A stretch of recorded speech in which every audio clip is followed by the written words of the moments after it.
Okay, so I'd like to talk today about a new extragalactic population of faint, fast X-ray transients that we started to find when investigating the deepest X-ray survey of the distant universe, the 7 megasecond Chandra Deep Field-South. The main collaborators on this work are listed here and include colleagues from Chile, from China, as well as from Europe.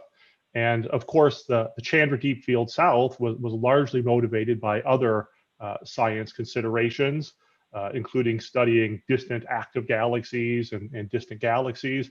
And so this transient science that I'll be describing was kind of found accidentally as an unexpected side bonus that was provided by nature when we were trying to carefully explore a new part of transient discovery space, specifically faint X-ray fluxes.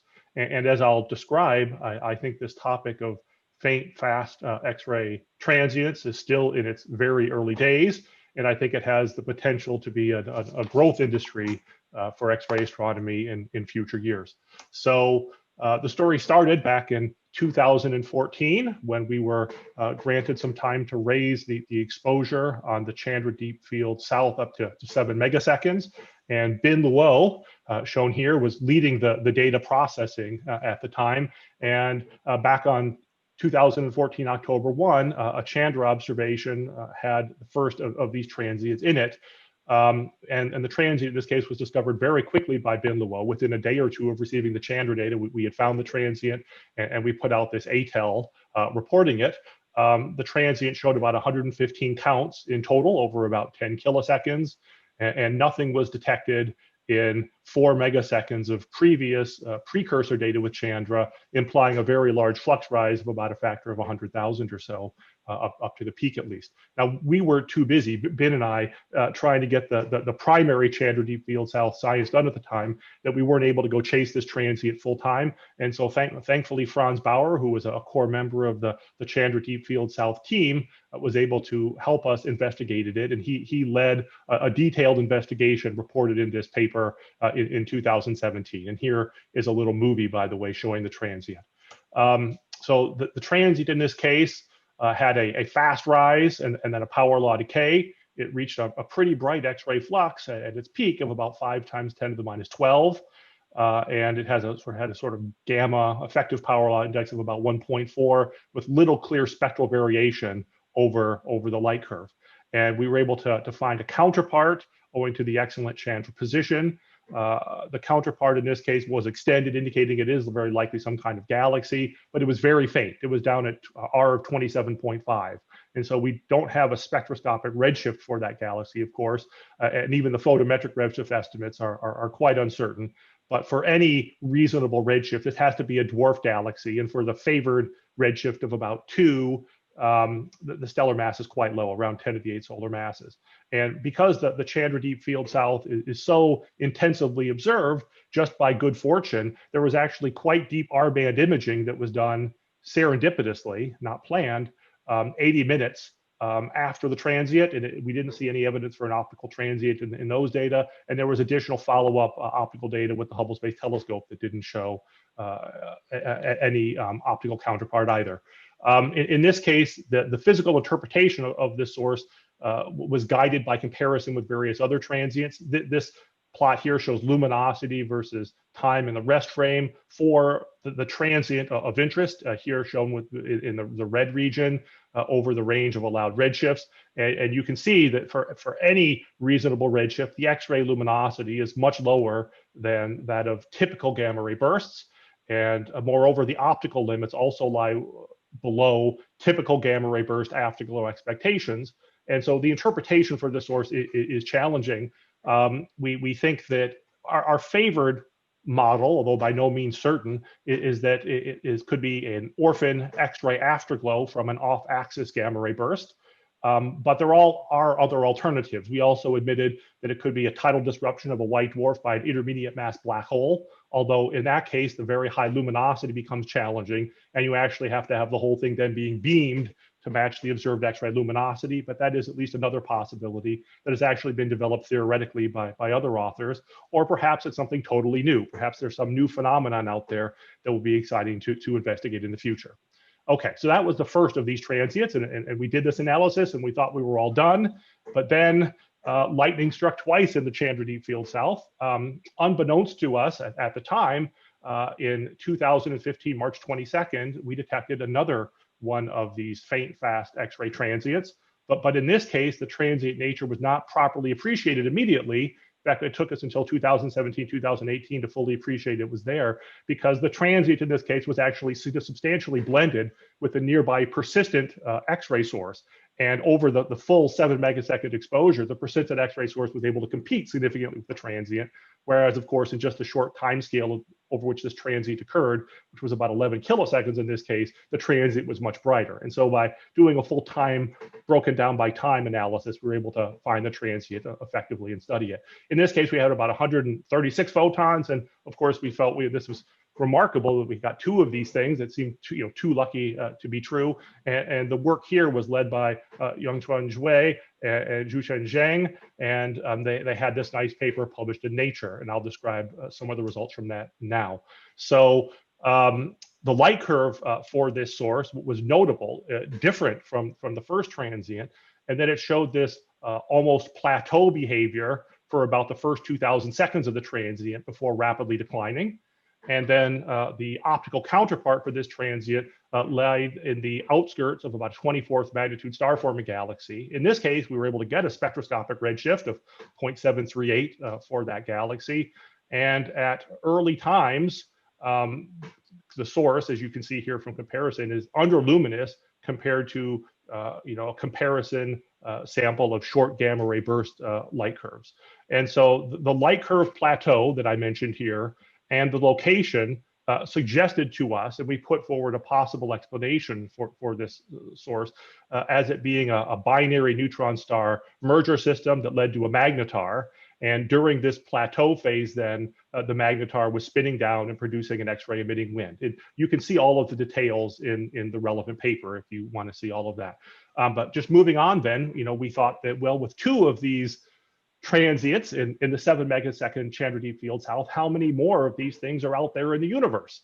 And the broad idea we had, of course, is that fast radio bursts for a long time were a very rare phenomenon, just 1 or 2 examples known. And now, of course, it's this big, healthy, thriving field, and perhaps this field can develop similarly. I will note that there are a number of other transients that may be related to the 2 in the Chandra Deep Field-South, although in some cases it's not very clear because timescales are different and so on. But in any case, it's worth having a look at these works as well for other interesting, potentially relevant transients. So we conducted then, in an attempt to understand this phenomenon more generally, a systematic search for fast X-ray transients. And the first search that we did is published in this paper led by Guang Yang. Shifu Zhu, another good Penn State graduate student, also did a substantial amount of work on this project.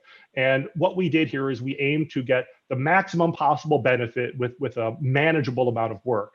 And so we went and searched systematically the well-studied Chandra survey fields, which in total made up about 19 megaseconds of Chandra exposure. Here are the fields that we searched. And by focusing on these fields, we were able to perform a uniform, high-quality characterization of any transients that were found. And here are the results. We did find a substantial number of transients in those observations, but of the 13 transients in total that we found, 11 of the 13 were galactic stars, which again, we could identify very reliably based on HST imaging, based on colors, now based on Gaia and things like that. And so with the methodology that we developed, we were able to go and set a systematic constraint on the event rate. It's written here between about 21 and 136 of these events per year per square degree for events that have peak fluxes above about 10 to the minus 12.6. And so if you scale that, for example, to the full Chandra archive at galactic latitudes above 20, which is what we worked out in the Yang et al. Paper, you expect about 15 transients of this type in all the archival Chandra observations. So I will just end then by just talking briefly about some future prospects. I will say that, of course, the next obvious thing to do is to be much more aggressive. And instead of just going after this 19 megaseconds of data, start going after the full Chandra source catalog or full Chandra data archive. And a systematic Chandra archival search for more such fast, faint X-ray transients is ongoing. And I will refer you to the talk on October 9th as part of this meeting by Jonathan Quirola Vasquez, where he will report some of the exciting results that he's been getting there. And then ideally, I'll just mention in passing, it would also be great, although I understand there's difficulties with data rights here, if the Chandra and XMM-Newton observations, as they're being gathered, could be automatically searched upon their acquisition to look for these transients, because clearly the most exciting science can be done if you can jump on these things very quickly and start trying to follow them up, rather than having to wait till years later and only being able to find it in archival data. And that would be very effective for allowing a lot of exciting follow-up work.